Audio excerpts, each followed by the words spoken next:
5,000 years ago, a simple innovation transformed the ancient world.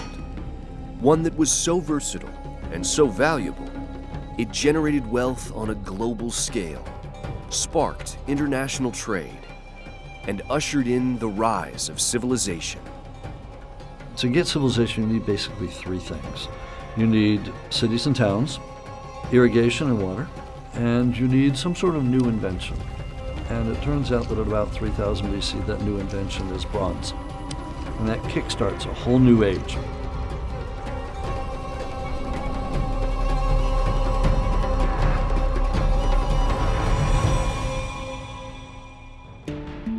Throughout the ancient world, the Bronze Age arose in different places at different times. From roughly 2000 BC in China to 3300 BC in parts of the Near East. It's an era defined by the widespread use of bronze, created through a mixture of copper and tin. Well, the new technology of bronze, we don't really know what prompted it. If you've got what we call native copper, it's copper with arsenic in it. And if you heat it up, it actually does make bronze. The problem is if you heat up something with arsenic in it, you're not going to live very long. So they quickly figured out that if you replace the arsenic with tin, in a ratio of 90% copper to 10% tin, that you will get bronze and you won't die while making it. Bronze was more durable than any other metal and more useful than gold or silver. The ancients could use it to make agricultural tools, hunting spears, and daggers. They also created ornamental grave goods, drinking vessels, jewelry, and weapons for war. So prior to the Bronze Age and the Neolithic period, people's wealth was in agricultural produce, textiles, pottery, that kind of thing. And those can be transferred and hoarded to an extent, but they kind of go bad after a while. Clothes rip, cattle die. Metal is a new kind of wealth that was not seen before. Metal is a wealth that can be displayed, it can be used, but its value doesn't go down when it is worn. It can be melted again and made into something else. The Bronze Age is a moment where people are starting to use this combination of tin and copper on a more regular basis, and that's what sort of historically has given us the name of the Bronze Age. But it is more specifically and more importantly a moment where connections are being made between societies on a much broader scale, reaching across the sea, reaching across land. Diplomacy, as we think of it now, really has its roots in the Bronze Age. In the region that includes the Mediterranean, the Aegean, Mesopotamia, and Egypt, the Bronze Age arrived around 3000 BC and lasted nearly 2,000 years. Bronze and other metals helped to fuel the rise of the first true cities. These centers of power were ruled by a group of elites, royal families, wealthy landowners, merchants, and temple managers. In the early Bronze Age, settlements weren't much larger than about 2.5 acres in today's measurement. Probably groups of around 150, 200 people. Then towards the Middle Bronze Age, you get what some archaeologists have called big men. People controlling the surplus, storing it, extracting taxation from people. And then in the Late Bronze Age, you get people moving into much larger cities. Like Knossos and Mycenae at their height probably had around 12,000, 17,000 people, which is around a mid-sized city today. So by the time we get to the Late Bronze Age, we're in relatively sophisticated civilizations. I mean, not on the level of today, of course, with the technology, but at places like Knossos in Crete, where you've got the Minoans, they've got a sewer system. They've got running water. And they've got international trade around the Mediterranean. So they're actually quite sophisticated considering it's 3,000 years ago. During the Bronze Age, the population of Egypt's ancient capital, Thebes, swelled to 80,000 people. And in Mesopotamia, a region that developed along the banks of the Tigris and Euphrates rivers, the city of Uruk had an equal number of inhabitants at the height of its power. Perhaps it would be more apt to call it something like the urban age, the period when urban societies first emerged, anywhere in the world as far as we know. You have economic specialization, where people are not just all food producers, but actually have different specialized professions or jobs and so forth. That's part of this phenomenon.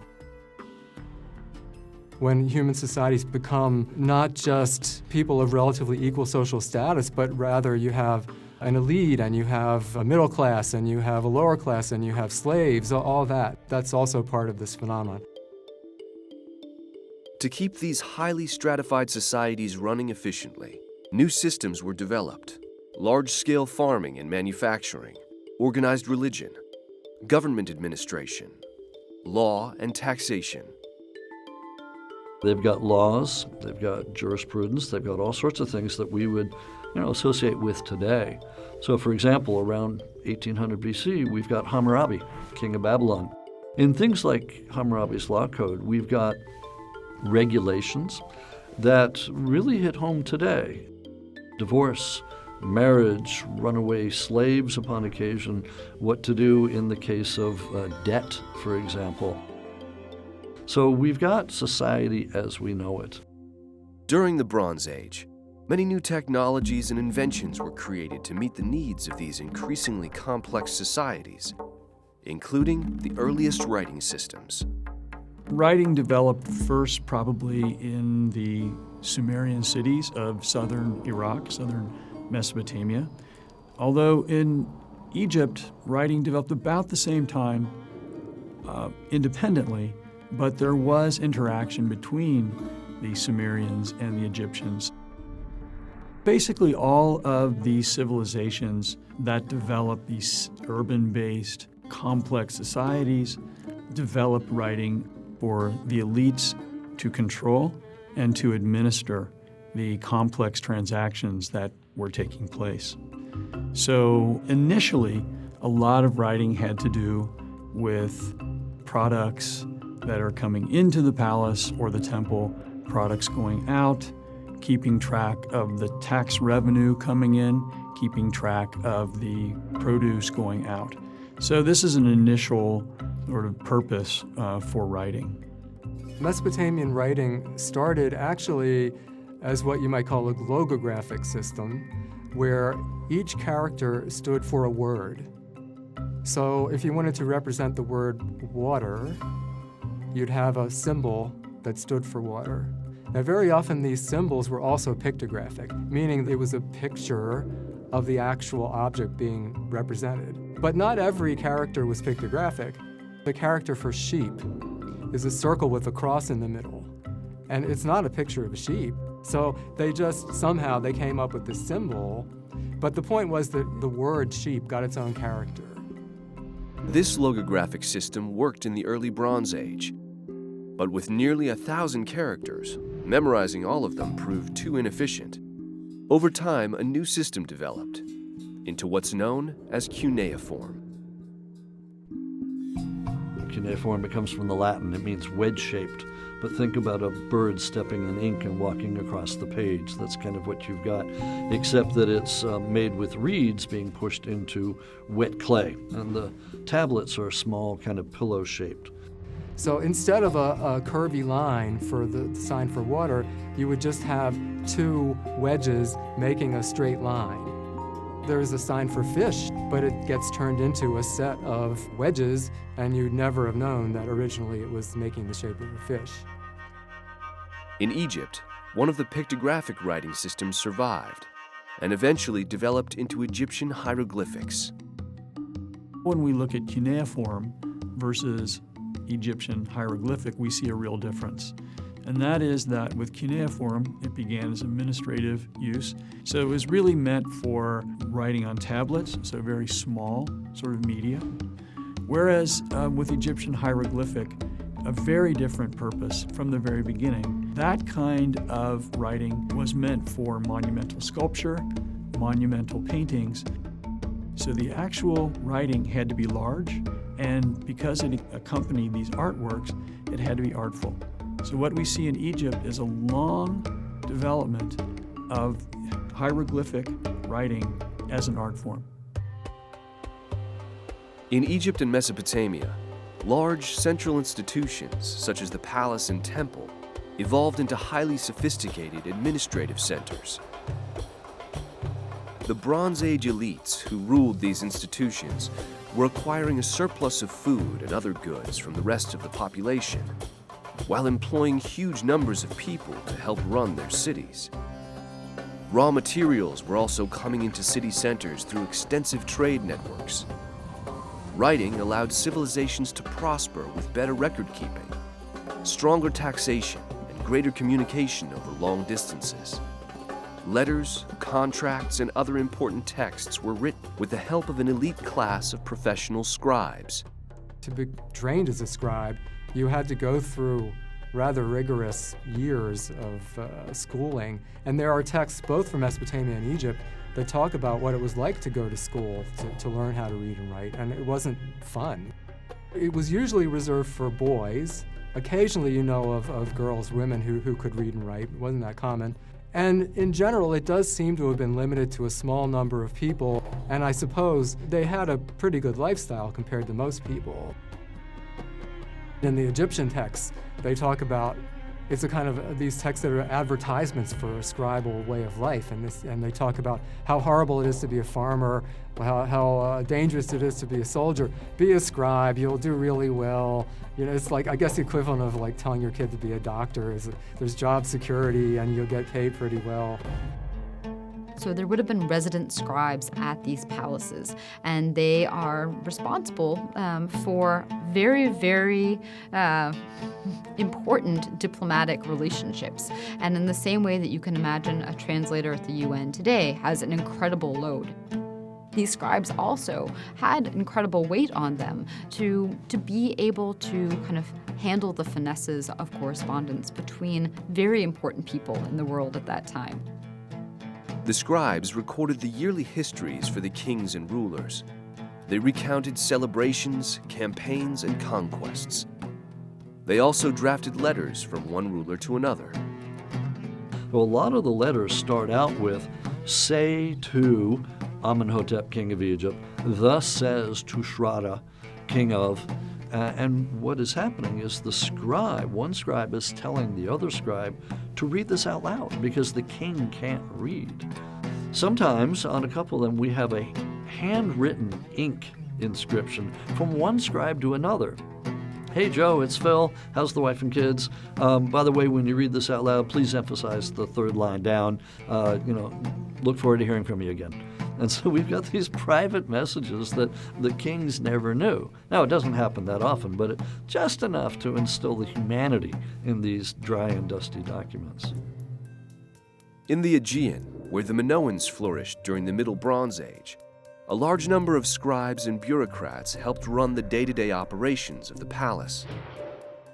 Writing also played an important role in Minoans' ritual life and their extensive system of trade. Cretan hieroglyphic develops on Crete, and then probably just a little bit later, we have Linear A developing, a very exciting name for what it seems to be essentially a cursive version of Cretan hieroglyphic. And these are active on different parts of the island. Now, neither of these scripts have been deciphered. To the north of Crete, the Mycenaean culture rose on the mainland of Greece toward the end of the Middle Bronze Age and into the Late Bronze Age. The Mycenaeans adapted the Minoan Linear A system to create Linear B, which is now known to record an early form of Greek. Unlike Linear A, Linear B has been deciphered. We now can read Linear B documents. So we have the wages that are being given to different workers within the palace. We have record of dedications that are being made at different shrines, etc. So they are not very exciting just by themselves, but they can be opened up to really help us understand how the Mycenaean palace system, how it worked, and that has been incredibly useful. One of the most interesting accounts in the Linear B archives is this account of a priestess who is arguing with the Damos, the city. And the city says, you owe us the produce of your agricultural land. You need to give that to the palace. And Arita says, no, that land belongs to the god. You have absolutely no right to tax me. I'm not paying. So we have in the Linear B records evidence of a conflict between the religious sphere and the political sphere, and an evidence of a woman kind of stepping up and asserting her power. Linear B was used by the Mycenaeans for just 200 years, mainly for administration. Other forms of writing, such as poetry or literature, never developed. That's because Mycenae, along with many of the Mediterranean and Near East palace societies, largely disappeared after a violent and mysterious collapse that began around 1190 BC. There are mentions in Egyptian texts of the sea people. We don't know who these people are. There is mention in the Linear B text of sending men to the coast to kind of keep an eye, but we don't know if this was standard practice or if they were in a state of alarm. The fires that destroyed the palaces baked the Linear B tablets, which were on wet clay, and which otherwise would probably have been discarded after the necessary record keeping had happened. So they give us this snapshot of life right at the very end, and we don't really see a state of alarm. What appeared to be once thriving palaces and city-states were completely destroyed, and with the collapse, the need for writing and record-keeping disappeared as well. And this brings in what we call, from hindsight, the Dark Ages. This is a moment where we do not have written texts to refer to. Now, there was a great deal going on during the Dark Ages. It's just that the lights are turned out on one of our principal ways of accessing these past societies, which is decipherable text. In the Aegean, writing wasn't seen for another 400 years, until the Greeks made contact with the Phoenicians. From the Phoenician alphabet, they developed the Greek alphabet. Eventually, alphabetic writing spread to all of Europe and beyond. What was once the domain of scribes and other elites during the Bronze Age finally became accessible to the common man. The Bronze Age produced the world's first consumer societies. Ancient civilizations with a thoroughly modern obsession, the pursuit of luxury goods. We have gold, we have ebony, we have ostrich eggs that are moving between the elite of the different societies of this period throughout the Eastern Mediterranean, between the palaces, between the kings. To meet the demand, merchants and middlemen traveled by land and sea, creating a highly connected ancient world. One where distant cultures made contact and international trade first began, generating extraordinary wealth at a whole new level.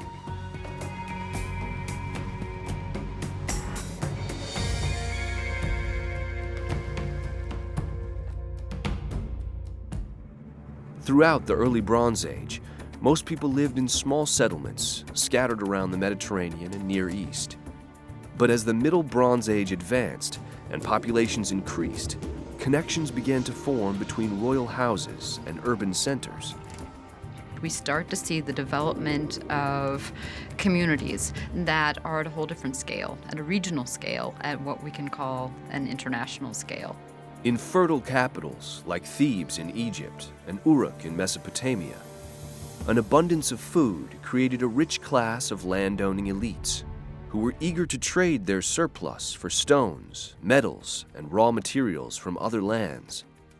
With the growth of cities and the growth of a hierarchical society, there came to be an elite that wanted to advertise its status and also wanted to decorate the palaces and the temples. And to do that, you needed things like copper and precious stones and precious woods and things like that. So Mesopotamia was the great market for raw materials. And indeed, when Mesopotamia became urbanized, they seem to have sent out expeditions far into Iran and Anatolia, specifically looking for the raw materials and setting up little trading posts in order to acquire these raw materials. And from there, that's where it all took off, and these networks became all the more robust through the centuries. To the west of Mesopotamia, Where the cultures of the Aegean and Mediterranean rim developed, the terrain made it more difficult to move goods by land. So the ancients took to the sea for long-distance travel. Revolutionary innovations marked a booming era of maritime trade. One of the most important was the sail. The sail was probably first used in the 4th millennium, perhaps in southern Mesopotamia. By about 2000 BC, it's found its way to Crete, probably via Egypt, where we know that there were sailing ships by about 3200 BC because we have representations of them in Egypt. So innovations in maritime travel really brought these areas together.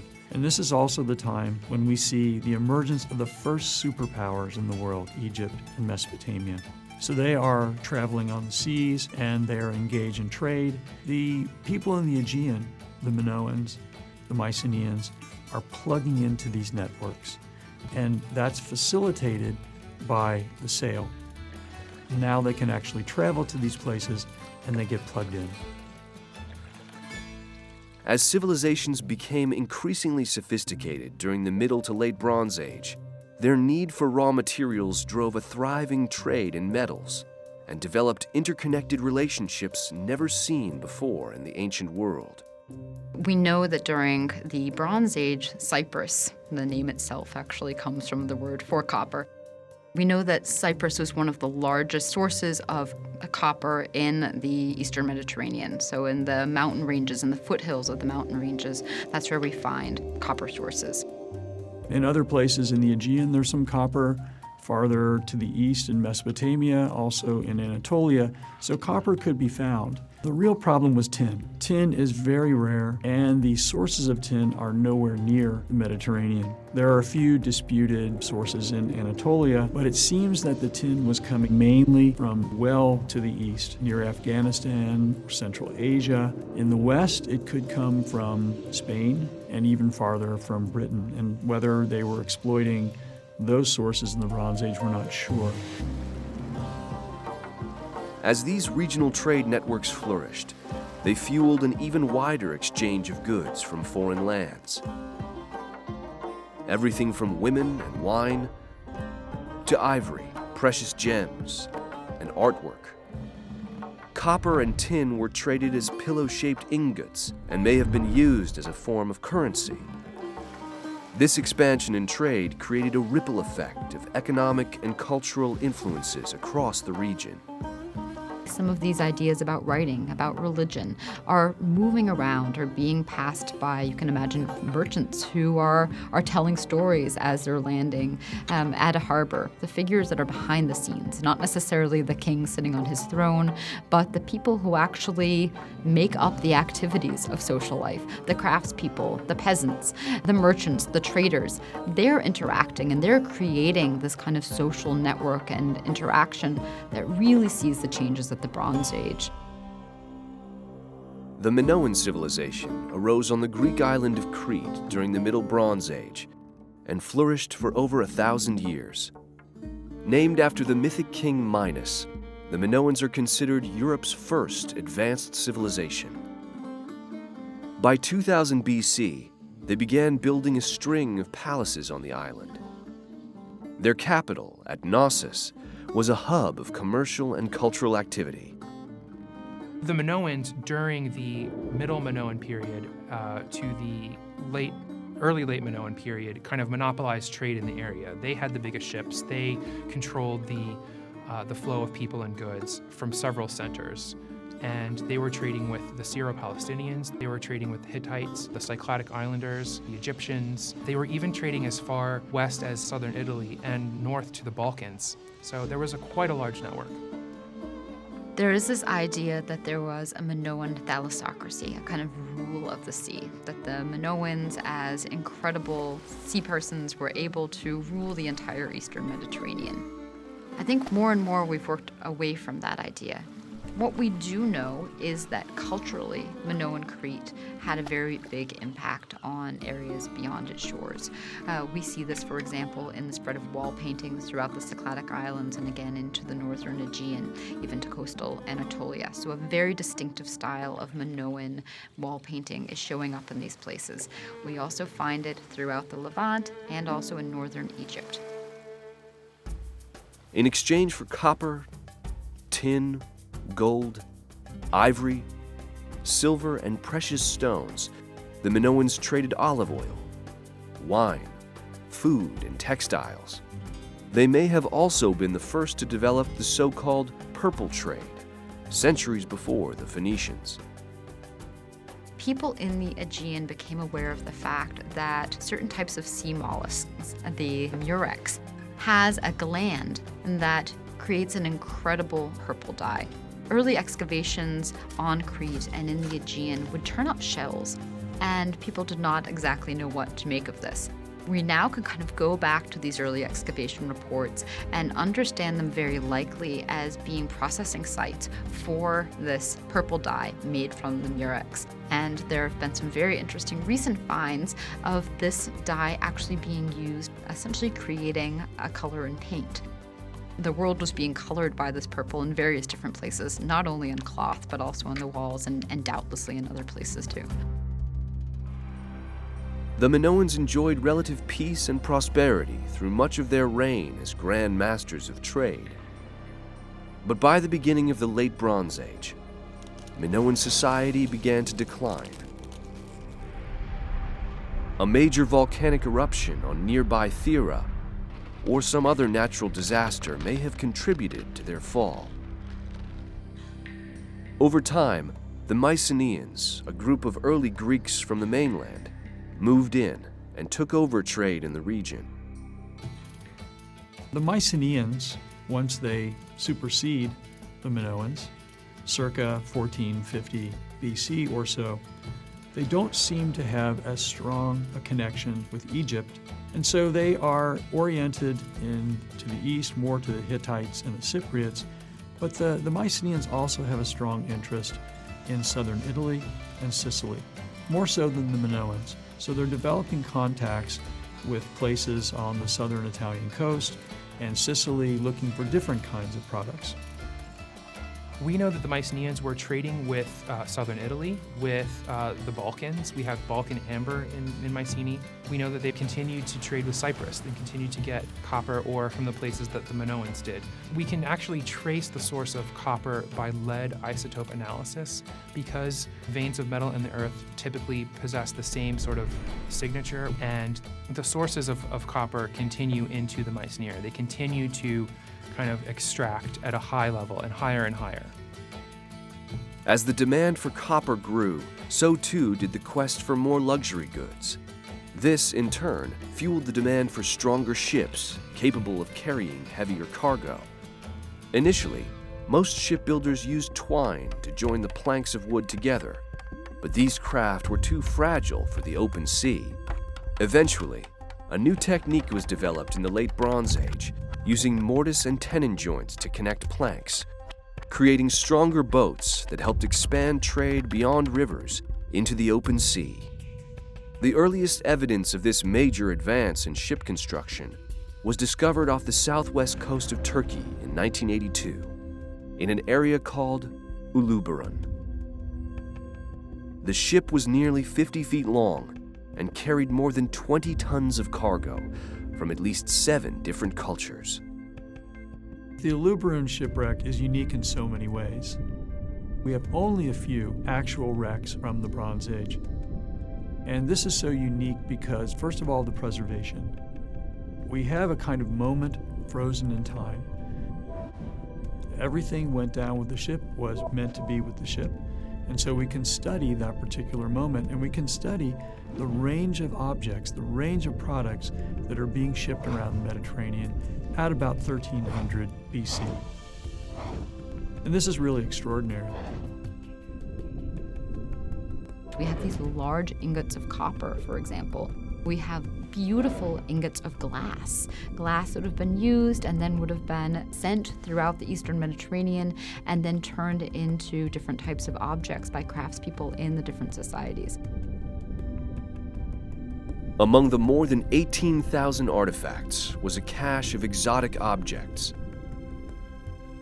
Ebony from Egypt, elephant tusks and hippopotamus teeth, ostrich eggshells, and Baltic amber beads from Northern Europe. The ship was likely a mixed enterprise, a trade ship that sold raw material and goods from port to port while transporting a special cargo of elite goods. During the Late Bronze Age, royal gift-giving was a vital part of international trade and critical to ancient diplomacy. To maintain good relations, the ruling elite of the day traded what they had for what they coveted most. They really treasured gold just like we do. And indeed, there are texts from the Late Bronze Age where the kings are writing to each other and saying, the king of Babylonia writes to the king of Egypt, "I know that gold is like dust in your country, why aren't you sending me more gold?" The inherent shiny beauty, sun-like beauty of gold was just as impressive to them as it is to us.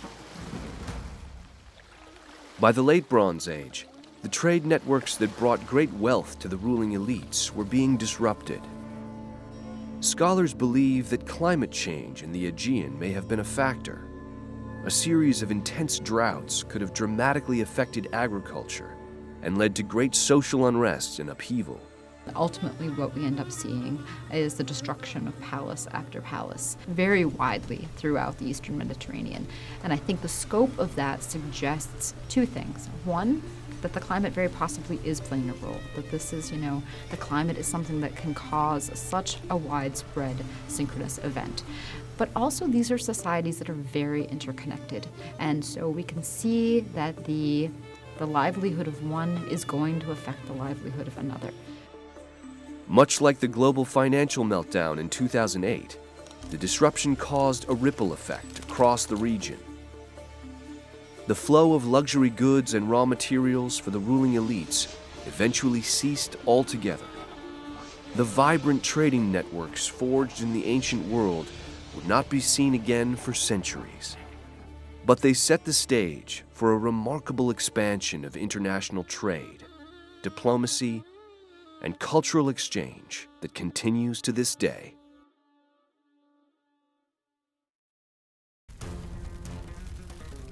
During the Bronze Age, metal-making fueled specialized industries and ignited the demand for new innovations. Tools for farming and hunting, objects for religious rituals and elite burials, weapons for war. Weapons show up in the archaeological record and proliferate pretty much all at once. So they learned the technique for making weapons, and everyone wanted to get in on the fun. Competition and conquest ushered in a new age of organized warfare. With professional armies that sought to expand empires, defend territory, and defeat their enemies.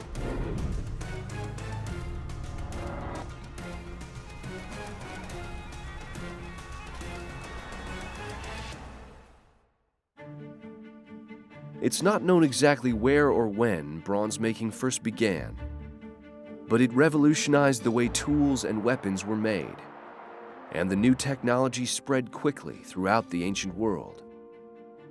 Bronze is so important because it's such a versatile material.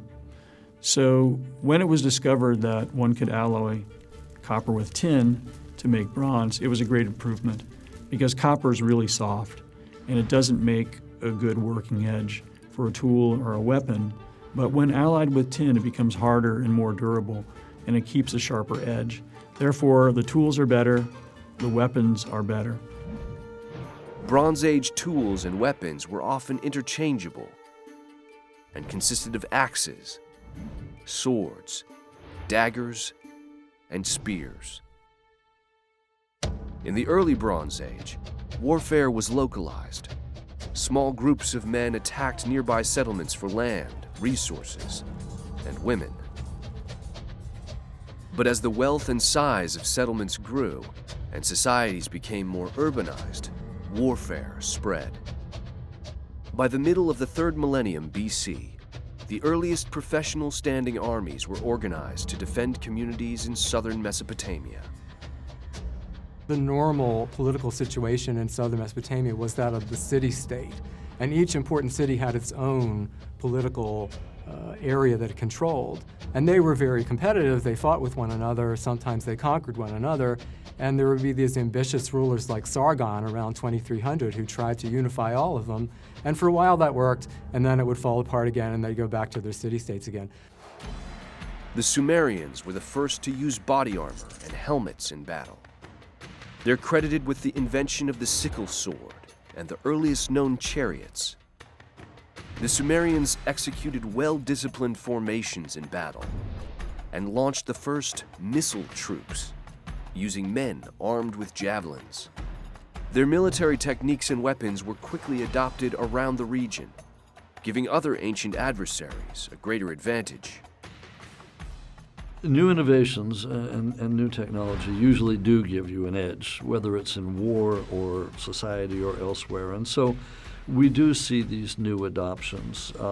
For instance, there's a group called the Hyksos that come in and they invade Egypt in about 1720 BC. Don't quite know where they come from, but it's probably the region that today we would call Israel, Lebanon, Syria. And they come in and they take over Egypt because they have a new type of chariot and they have a new type of bow, the composite bow. This particular bow, made out of composite materials, could shoot probably twice as far as a regular bow. So with these new types of chariots and the new type of bow, the Hyksos overrun and take over Egypt. And they rule it until about 1550 BC. By that point, the Egyptians have adopted that chariot and the composite bow in return, and they're able then to kick the people back out again. By the late Bronze Age, Egypt was a military powerhouse. It turned from a relatively peaceful kingdom protected by the natural boundaries of the Nile River and Mediterranean Sea to a leading Bronze Age empire. A rich warrior class joined the military as charioteers. Army divisions numbered 5,000 strong, launching fierce battles to conquer their enemies. We have from Egypt, from the town of Amarna, a cache of over 300 letters written in Akkadian, in cuneiform. And these letters detail the relationships between not only the pharaoh in Egypt, but the different rulers of the small city kingdoms and large powerhouses like Babylon and Assyria and Mesopotamia. In the letters, the openings will begin by saying, "Brother, how are you? How is your wife? How are your chariots?" So the chariots are very, very important. And if you look at the art from this time, coming from various different societies, you see the chariot very heavily stressed. And these chariots seem to have been a sort of international symbol of power and prestige at the time. As Bronze Age empires grew, so too did their need to control land and resources. There are the great powers like Egypt and Assyria and Babylon, and especially the Hittites. So you've got the Egyptians fight the Hittites, Hittites fight the Assyrians, and so on. And there are winners and losers in the battles and the wars. In the Aegean, the Mycenaeans emerged as a powerful warrior-based society. Their militaristic culture produced great wealth for their elites. The Mycenaeans are best known for their famous attack on the ancient city of Troy. According to legend, after a fierce 10-year battle, the great Mycenaean king Agamemnon finally conquered Troy. The Trojan War became the basis for Homer's Iliad, written some 400 years after the end of the Mycenaean era.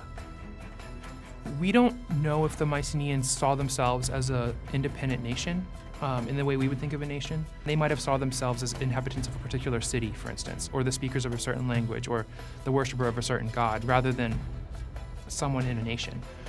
But having said that, they were kind of teetering between fighting with each other and kind of getting along.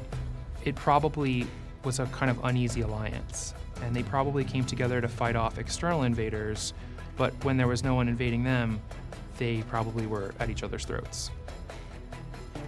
The Mycenaeans celebrated their victories in their artwork and buried their prized weapons in tombs along with their dead.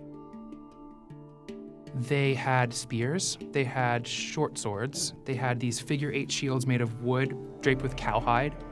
They had boar's tusk helmets. Hunting of boar was a very potent symbol of Mycenaean male power. We know that they possessed horses.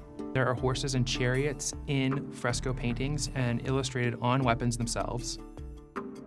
The chariot is certainly part of the picture, but because of the terrain in Greece being so rugged, it's not very hospitable for chariots, and therefore we don't really think that chariots were a major part of warfare in a practical sense. Chariots were, however, a very strong symbolic element of the elite. So elites depicted themselves in chariots. And of course, this is something that they extracted from the East, from places like Egypt, where chariots were actually practical tools of warfare. The elites of the late Bronze Age may have possessed powerful weapons and controlled large armies, but it wasn't enough to save their empires. In the end, their greatest enemy was an unexpected one that led to the collapse of the ancient world. I would argue that the collapse of the late Bronze Age was so calamitous and so catastrophic that a similarity would not be seen again until Rome collapsed, which is 1,500 years later. In the late Bronze Age, you have these large kingdoms that dominated the whole region. It wasn't an era of city-states so much anymore like the early Bronze Age was. The late Bronze Age already, you have large regional states, even nation-states you could call them. These nation-states were highly sophisticated and urbanized, bolstered by a thriving international trade network and the spoils of war. Yet they were vulnerable to numerous threats. None of these societies were really built to last a long time. They had kind of inherent fragilities and weaknesses that would sooner or later come to tell on them. No one knows exactly why Bronze Age civilizations collapsed the way they did, but their highly stratified societies may have been a factor. One theory points to a growing inequality between the ruling elites and their dependents. Overtaxation, poverty, and oppression sparked internal dissent. People began to flee their kingdoms, seeking refuge in other lands and causing unrest throughout the region. They were clearly posing a problem to the rulers, to the settled society, the elites of the late Bronze Age. Sometimes there's treaties between the different kings of the late Bronze Age, and the treaties include clauses about fugitives. How if a fugitive from your kingdom comes into mine, then I am liable to send them back to you. So clearly there's a problem that these rulers are dealing with people that are running away all the time. Another theory adds climate change to the mix. During the end of the late Bronze Age, there is increasing evidence that the climate was much drier, and drought became a persistent issue. Agriculture in Greece is something which is always a struggle in terms of rainfall and would have been potentially precarious. And one of the suggestions that scholars are kind of working with now is that if they were to have several bad seasons in a row during one of these dry spells, I mean, think of a moment like the Dust Bowl here in the States, what you end up having is the basis of these societies, what we all cannot do without.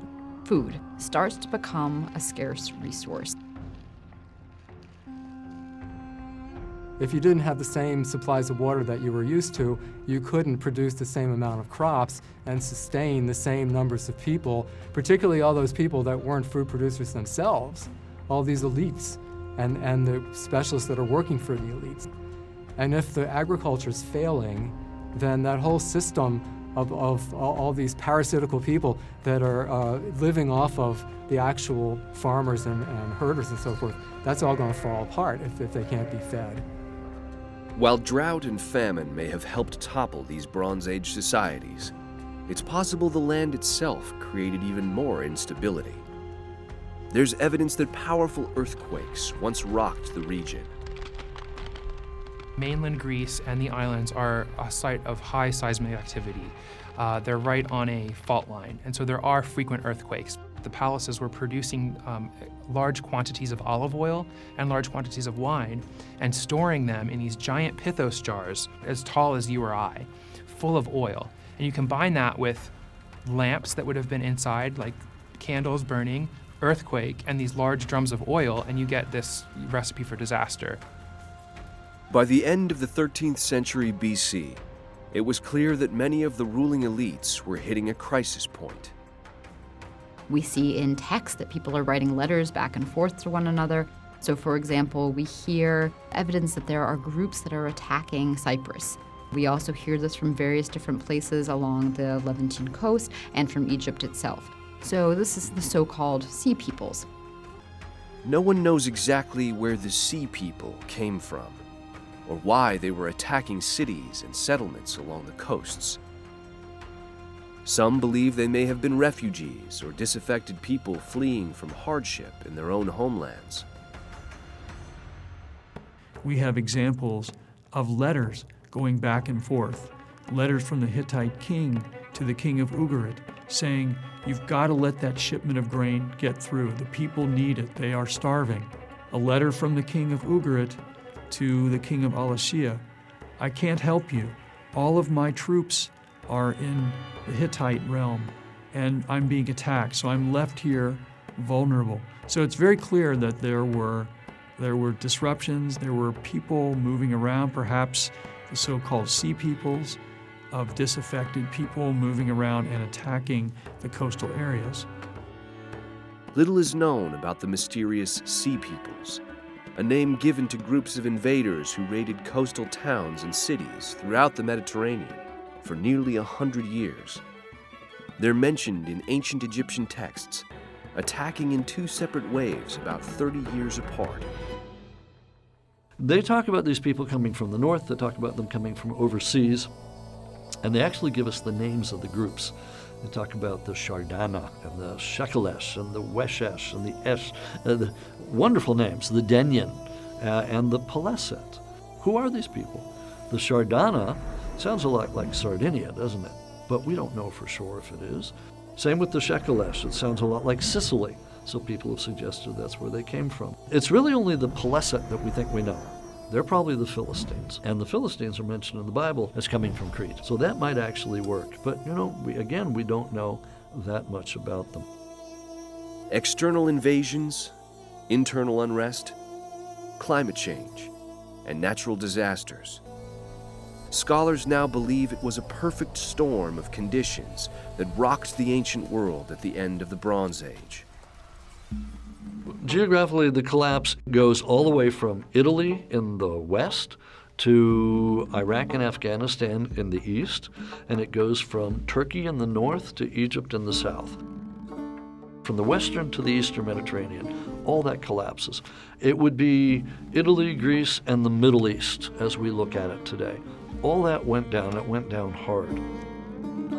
In less than 200 years, many of the great civilizations of the Bronze Age were in ruins. Their central economies collapsed. The elites died off, the art of writing was lost, and the great architecture disappeared. And with it all came the end of the vibrant international trade network that had long sustained the region. Think about America's dependence on oil from the Middle East. The equivalent back then would have been this dependence on tin. Tin's only coming from Afghanistan. You cut the supply routes to the tin, and everybody's in big trouble. And I think that's probably what happens at the end of the late Bronze Age. But in the end, these trade routes are cut. Suddenly you don't have tin, which means you don't have bronze, which means you either collapse or you adapt. Some collapsed, some adapted. For the next 300 years, the region plunged into what's known as the world's first Dark Ages, where fragmented, localized cultures lived more simply and freely, without the structure of a complex, organized, interconnected society. For decades, we have treated the time after the collapse as the Dark Ages. This mainly suggests that we archaeologically have kind of a moment of darkness, because some of the means that we have of getting at these societies, text being a major one, disappear. That doesn't mean that life ceased, because what we lose is kind of the grandeur that archaeologists and that all of us love. You know, palaces with wall paintings covering their walls, gold and ivory being imported. The industries that might have been connected to the palaces and to kind of the jockeying for social status linked to palace life. That is what seems to diminish. But that does not mean that culture and society somehow, just disappeared. I've argued that actually the collapse at the end of the Late Bronze Age, while it was horrific for them, was not the end of the world for us, because out of that, the beginnings of Western civilization were born. The rise and fall of empires and ages. It's an ancient yet familiar story, and a cautionary tale for our own age. Can we take any lessons from the failures of the Bronze Age? We could, if the powers that be paid attention to the archaeologists and the historians of the Bronze Age. I mean, we like to think, those of us who study those societies, that we're actually learning something that we can profit from. As we look at life in the Bronze Age, as it became more and more complex, the kind of technological innovations brought in their train problems. As they developed the ability to create metal for better implements, better tools, they were also made into tools of destruction. So as we become more complex, and as we develop technologies, we can see that every technology that has a good purpose also has a kind of evil use. And so this is something that they began to learn already in the Bronze Age, and of course, we know this today very well. As our societies become more advanced and we develop more complex technologies, we face similar vulnerabilities and potential upheavals. The lessons of the Bronze Age may be well worth paying closer attention to, with an even greater urgency.